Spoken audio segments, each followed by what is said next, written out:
झन्डा खै पछि खोल्दाखेरि ए झन्डा लिएर आउनुभयो है मैले त बिर्सेछु ल अब बोर्डर गएर है भोलि बिहान बोर्डरमा है झन्डा त अनि अति झुम्ब्याकमा हाल्नुपर्छ अनि आफू पुग्ने अनि भाइले के भन्दै नि लौरोमा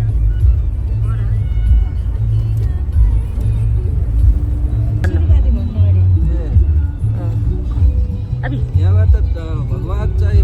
प्रस्थान गर्ने चाहिँ मुक्तिनाथबाट सुरु गरेको भएर यहाँ मुख रहेको भएर यसलाई मुक्तिनाथले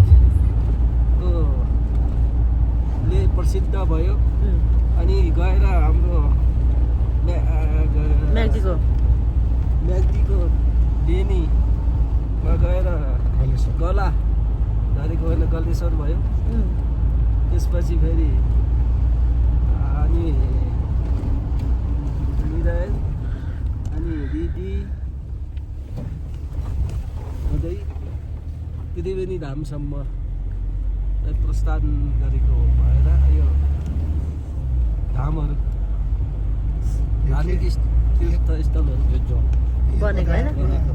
शिवले पार्वतीलाई बोकेर के छोडेको खान्छ हजुर यहाँ त मुख छोडेको भएर मुक्तिनाथ टेन्सनले गलेश्वर गएर गला भएको भएर गलेश्वर मिर्मी चाहिँ के चाहिँ मिर्मीको त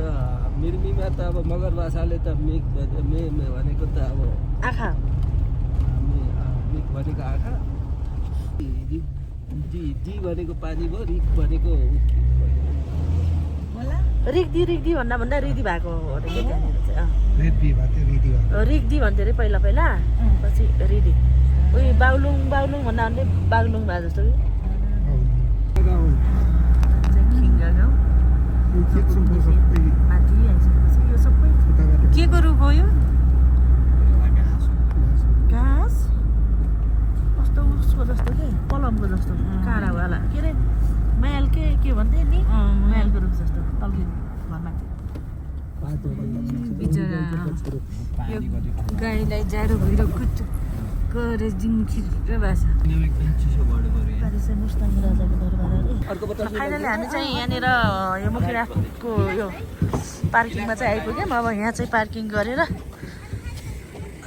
यहाँबाट चाहिँ सबै हिँड्दै जाने रहेछ पैदल जाने रहेछ माथि मन्दिरसम्म चाहिँ यसरी गाडीहरू चाहिँ एकदमै भरिभर छ बिजी छ लास्टै बिजी छ प्याक पार्किङ चिसो छ गोटा लगाएर आएको छु अब यो लगाएर जाने माथि मुक्तिनाथको बस पार्क आइपुग्यौँ है।